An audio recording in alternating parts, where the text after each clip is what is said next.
ప్రేమతో మారిన మనసులు. ఒక గ్రామంలో లక్ష్మి అనే కోడలు, ఆమె అత్త సీతమ్మతో కలిసి ఉండేది.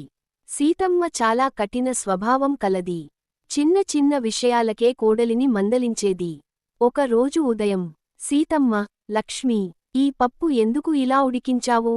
రుచే లేదు. లక్ష్మి, క్షమించండి అత్తయ్య, రేపటి నుంచి ఇంకా బాగా చేస్తాను. మరుసటి రోజు, సీతమ్మ, ఇంటి పనులు ఇంకా పూర్తవ్వలేదు.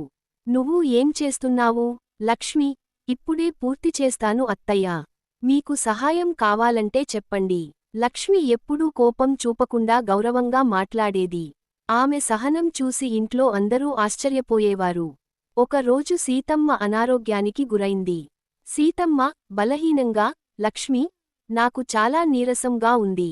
లక్ష్మి ఆందోళనగా, అత్తయ్య, మీరు ఆందోళన పడొద్దు.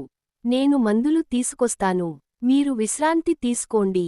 లక్ష్మి రాత్రింబవళ్ళు అత్తను చూసుకుంది. మందులు ఇచ్చింది. కషాయం తయారు చేసింది.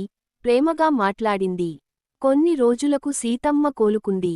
సీతమ్మ, కన్నీళ్లతో, లక్ష్మీ, నేను నిన్ను ఎప్పుడూ మందలించాను. అయినా నువ్వు నన్ను ఎంతో ప్రేమగా చూసుకున్నావు. నన్ను క్షమించు అమ్మా. లక్ష్మీ, నవ్వుతూ, అత్తయ్య, మీరు నా అమ్మలాంటివారు. మీ సేవ చేయడం నా బాధ్యత. ఆ రోజు నుంచి సీతమ్మ లక్ష్మిని తన కూతురిలా ప్రేమించింది. వారి ఇల్లు ఆనందం, శాంతితో నిండిపోయింది. చిన్న చిన్న మెరుపులు నీతి, సహనం, గౌరవం, ప్రేమ ఉంటే కుటుంబంలో ఏ విభేదమైనా తొలగిపోతుంది.